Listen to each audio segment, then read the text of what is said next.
Hello, this is The Harboring Light. I'm Mary. I give a conservative perspective about the world around me. As I do in the beginning of each episode of my podcast, I mention social media and audio platforms.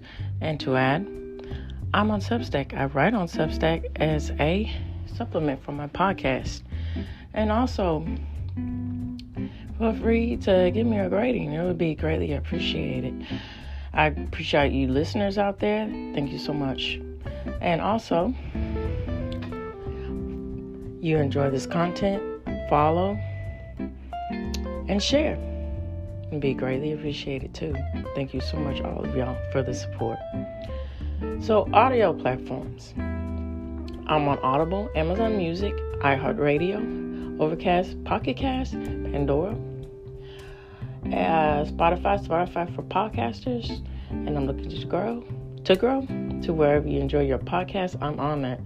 So this episode is about the tuxedo, and more along the lines of the continuation of fashion and how that is included with the idea of what you'll see in a New Year's Eve party. And then I'm going to give my thoughts and history behind the tuxedo. All right, so let's get into this.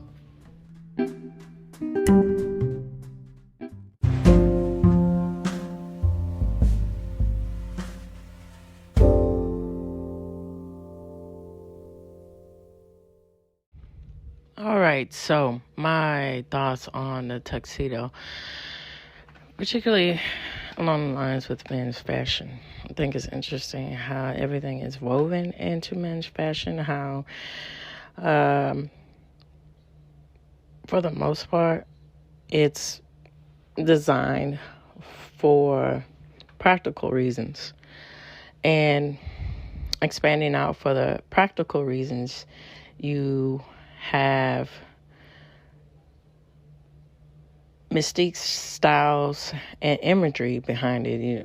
For instance, the classic style of men from the 30s and 40s wearing suits and panache, debonair persona behind that, and the sophistication behind that, and how understanding again with the history and how everything evolves together with fashion. I think it's also a good representation of being a billboard for what you want to say about yourself with how everything is worn and presented, and the particular styles you want to wear, and along the lines of more so men's fashion of how men want to present themselves. And I think it's really also a good example of how all of these thoughts and ideas are interwoven into party settings too, particularly celebrating certain themes of parties, particularly New Year's themes of parties, and going along the lines with back to the 30s and before that, the 20s, with the roaring 20s, with the lavish lifestyles, champagne, and just good times, and bringing in wealth and hopeful perspectives for the new year. All right, so let's get into it. Let's talk about the tuxedo, and the history behind it. All right. In October of 1886, New York's social elite gathered at a brand new exclusive country club called Tuxedo Park for its first annual autumn ball. It was the norm for upper-class gentlemen magnates such as William Alfred Walford Astor, J.P. Morgan, and Bruce Price, famous architecture, and father of Emily Post, donned their black tailcoats, starched white shirts, and formal bow ties. But there was also a small group of young mavericks who decided to have a bit of fun with their era obligatory evening attire and arrived in a variation so outlandish it was reported in the Society gossip sheet town topics. Each of them wore a tailless dress coat and waistcoat of scarlet satin, and according to sartorial lore, this marked the debut of the shorter version of the former coat, which would eventually take the name of the club where it first appeared.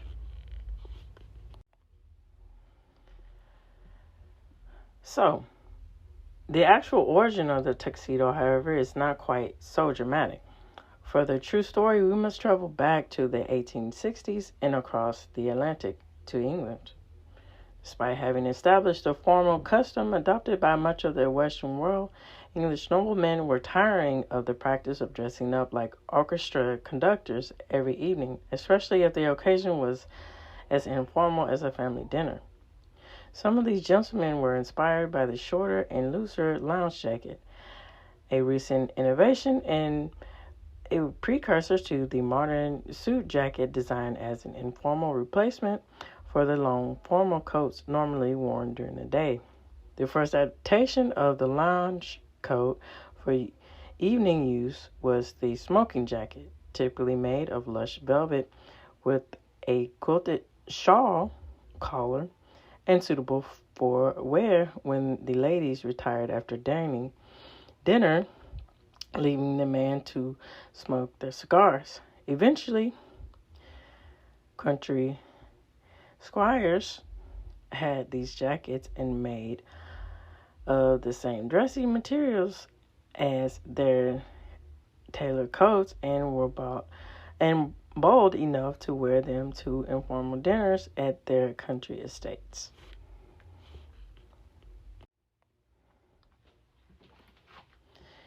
The future of the new fashion trend was assured when it was adopted by Queen Victoria's eldest son, the Prince of Wales. In fact, there are claims that this future King Edward VII requested the very first evening jacket, but conflicting claims and contradictory dates suggest the garment's precise origin is lost to history. What is not contested is the prince's role in exporting the jacket to the world at large during the summer of 1886, when he invited American coffee tycoon James Brown Porter and his famous actress wife Cora Porter to dinner at his country estate. James was unsure as to what to wear to such an occasion and was consequently advised by the prince to visit his tailors to be fitted for the newly popular tailor coat substitute. Porter obliged and then brought the jacket home with him to share with his fellow blue bloods and the informal country atmosphere at Tuxedo Park.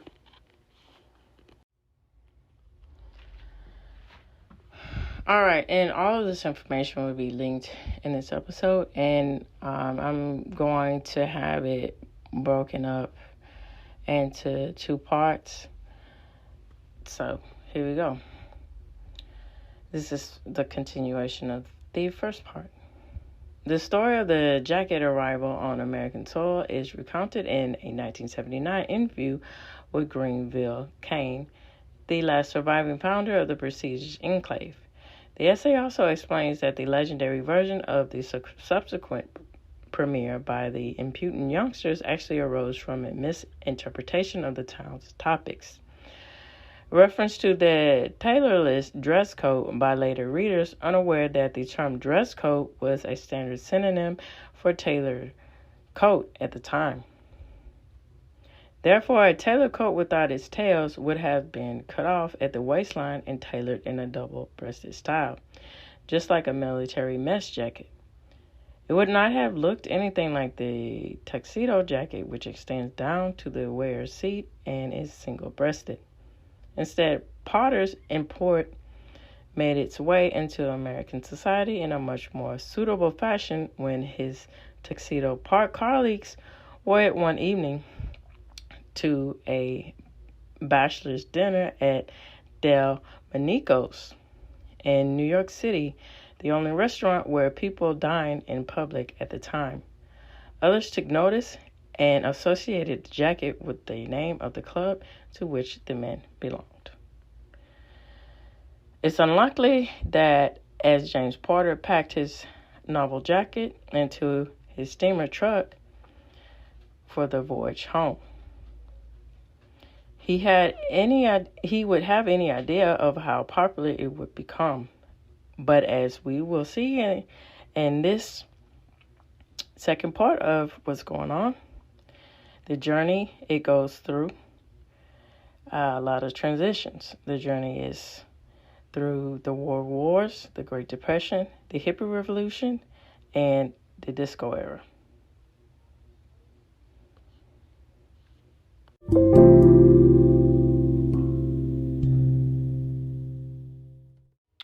And to know about the decades that I am going over in the second part, it would be from the 20s all the way to the 50s, 60s, 70s, 80s, 90s, to the early 2000s, and until the mid 2000s.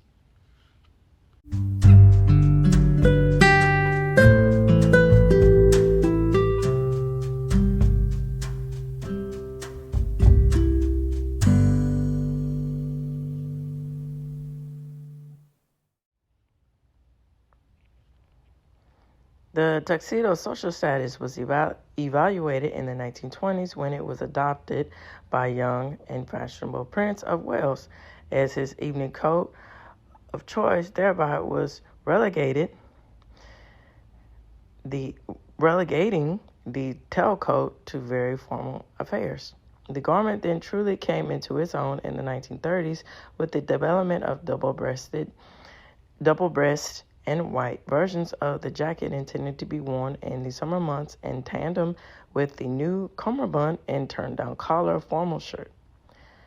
As a consequence, the overall outfit was increasingly defined as black tie to clearly distinguish it from the more traditional tailcoat ensemble, therefore known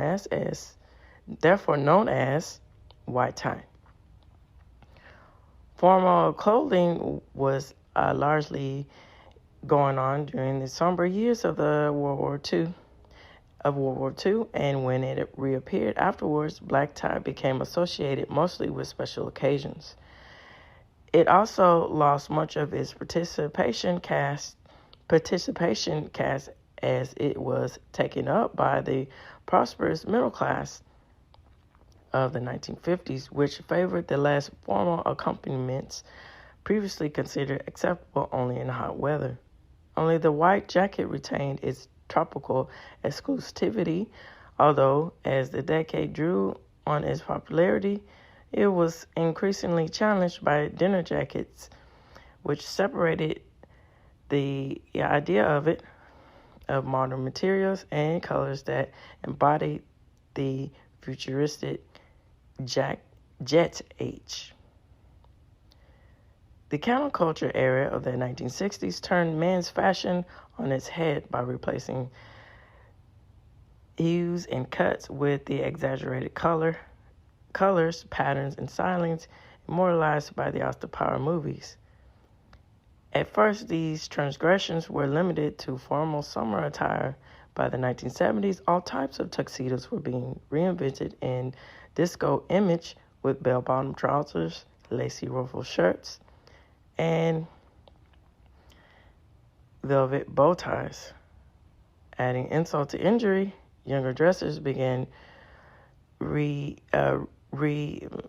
imagining the tuxedos with colors like pastel polyester and wearing them to weddings to weddings and so on and so forth. And he goes on to say with his disdain, the writer with the disdain, people wearing stuff like this in broad daylight. Then The anti-establishment hippies matured into yuppies. They couldn't get enough of traditional values. So, in the 1980s, with the likes of Gordon Gekko, wannabes who wanted to to emulate this character, purchased classic black designer tuxedos personalized with elegant vests, while new wave aficionados prefers skinny bow ties, matching cummerbunds and wing collars.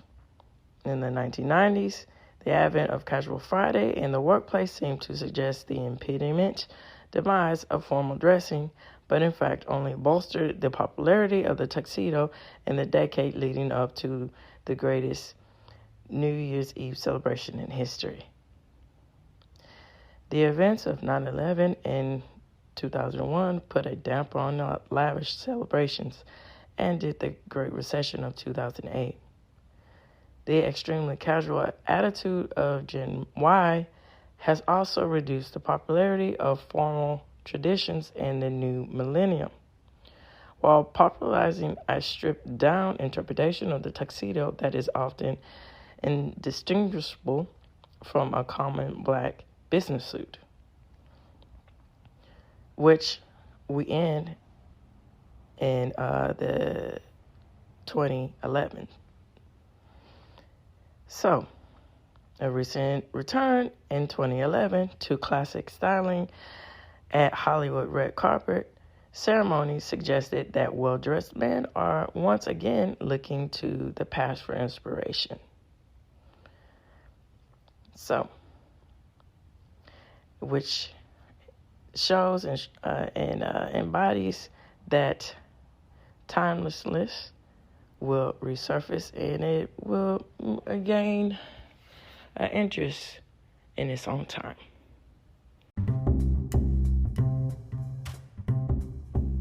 Okay, so this reaches the end of the Harboring Light.